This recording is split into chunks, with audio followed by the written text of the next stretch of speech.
Good morning guys. Galing kami ng Moto Changi sa may Centris.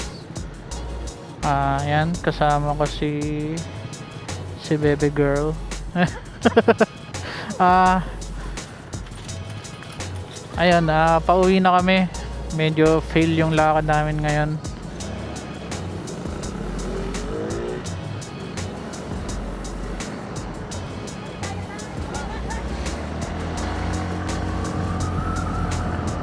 Ayun, pauwi na kami. Ang pinunta talaga namin doon is yung trade-in doon sa may Freedcon na intercom. Kaso hindi available doon sa trade-in yung gusto naming specific na model. Kasi yung gamit namin is yung FX Plus. Wala yung gusto namin na R1 or R3. So nawalan ng saysay yung pagpunta namin doon. Yun lang talaga yung target namin. And ayun, nangyari, kumain na lang kami. Nag-ikot-ikot, nagkape. Wala rin naman ako mabiling ibang kung ano-ano dun sa Moto Changi. Ayun, puro fail lang nangyari ngayon. Pati yung mic ko nalaglag. Buti napansin ko. Kinlip ko muna siya dun sa may wire nung intercom. Teka lang, nandito pa ba? Pula na. Ayun, meron pa. Ano pa bang nangyari? Ayun, pauwi na kami. Ayun lang. Ano pala tayo ngayon? Naka dual cam tayo. Niram lang natin tong isang camera dito sa harap, itong camera na to. Try lang. Tignan ko kung paano i-edit. Kasi mahirapan ako mag-edit kasi yung dalawang clip ipapasok ko, tapos yung audio niya, ewan ko, bahala na kung paano.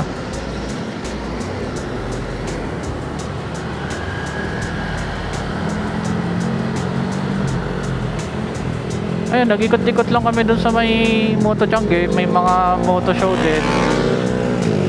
Ang gaganda ng mga motor, mga naka-setup na.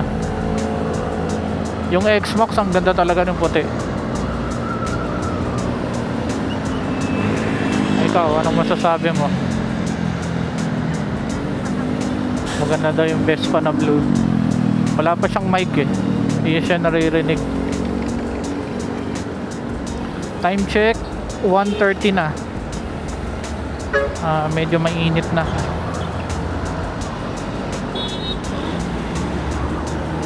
Ano pa ba mga nangyari? Medyo matagal din ako hindi nakapag-vlog.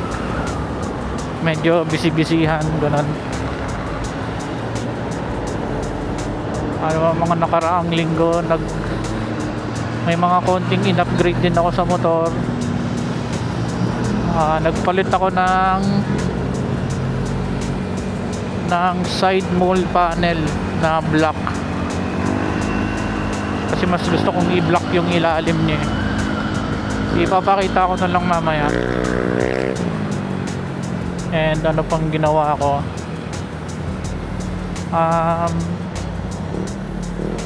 Nagpalit na ako ng spark plug. Ayun, kasi medyo since nung binili ko yung motor, ang tagal na may 3 years na walang palit-palit na spark plug. And ayun, base sa mga na-research ko sa social media,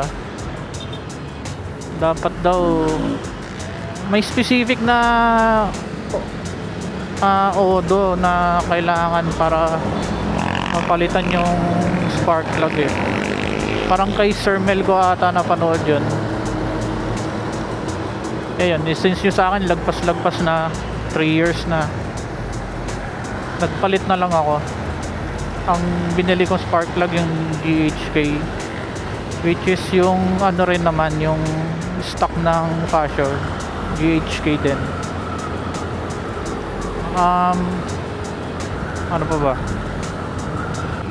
And nagrehistro na rin pala ako sa LTO Las Piñas.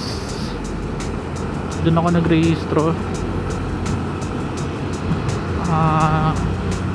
Yun lang. Though alam ko may online naman nun, pero mas pinili namin na pumunta na lang doon kasi at the same time nung araw na yun pupunta rin ako sa dentist ko sa Las Piñas din kasi yun. So ayun, inaabot ako nung sa insurance ko, inaabot ng 1,000 something, 1,050 ata, ganun. Ewan ko ba, basta 1,000 something, 1,000 plus. Tapos sa mismong LTO parang 300 plus. So parang mga less than 1,500 ganun.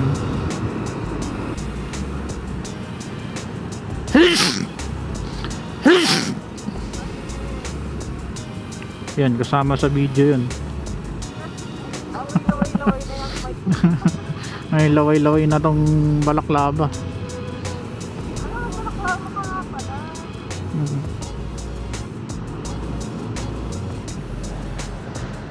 Suot ko pala yung balaklava guys ng label. Baka naman puro label na ako. Label gloves, label jersey, label balaklava. Ano pa? May brief ba na label?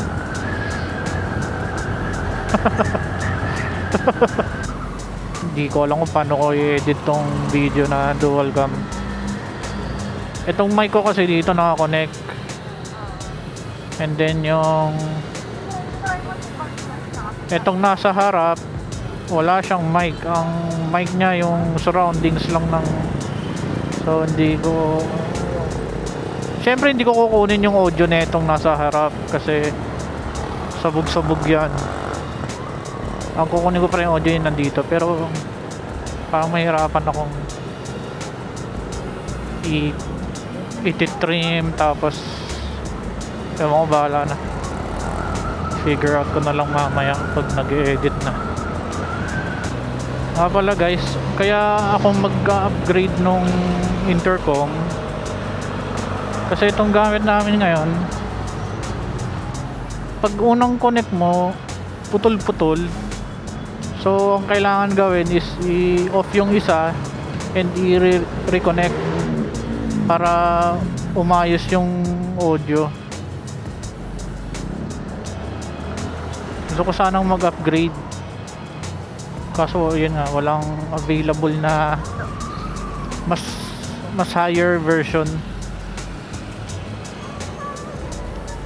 Ang meron yung mga KY Pro, yung mga ganon. So baka sa mga susunod na ano na lang, mga event. Ayun guys, nakauwi na. Pakita ko lang itong side mole, yung ginawa kong update dito sa motor. Itong side mole na to, ginawa ko na siyang black. Puro gasgas na kasi yan nun, kasi nasemple lang ng girlfriend ko yun eh. Tinry niya kasi yung motor, so ang naisip kong kulay is black na lang. Medyo hassle din kasi siyang ipalitan, kasi ito mismo, itong buo na to, tatanggalin yan, pati ito. So ayun, kailangan siyang tanggalin kasi may mga screw yan dito, pati dito meron yan dito.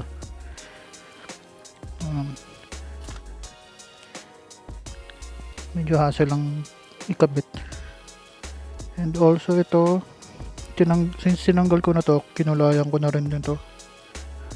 Ang nauna kasing pinalit ko, ang kinulayan ko ito, itong likod. And ayun. And habang nakabaklas to, sobrang dumi ng loob. And ayun, nilinis ko na lang din. Ayun, so far yun pa lang naman ang upgrade na ginawa ko. Itong backrest pala, matagal ko nang nabili to. Kinakabit ko lang to kapag may long ride kami. Eh, naglago na kasi kami nung nakaraang linggo. Kaya kinabit ko. Ibabalik ko na ulit yung yung stock na grab bar. Yung white. Ayun. So far itong mga kinabit ko na to, matibay naman. Hindi naman ako binigyan ng problema na ito. Pati itong build up. Ayan. Yung tibay niya. So, ayun. Yun lang naman. Yung sa may spark plug pala ito. Kailangan din tanggalin to. Para ma-access. Kasi dito yung banda sa kanan ng motor. Ayun. Medyo ang hirap niya tanggalin. Ang hirap niyang hugutin ng ganun, yung cap. Tsaka medyo hassle din tanggalin yung spark plug mismo. Kailangan mo ng specific na tool. May binili pa ako online doon para makabit yun. And ayun, medyo may kalakalawang na yung lumang spark plug. Ayun. Siguro yun lang muna. Yun lang update natin sa passion natin. Hanggang sa next video na lang ulit. Peace out.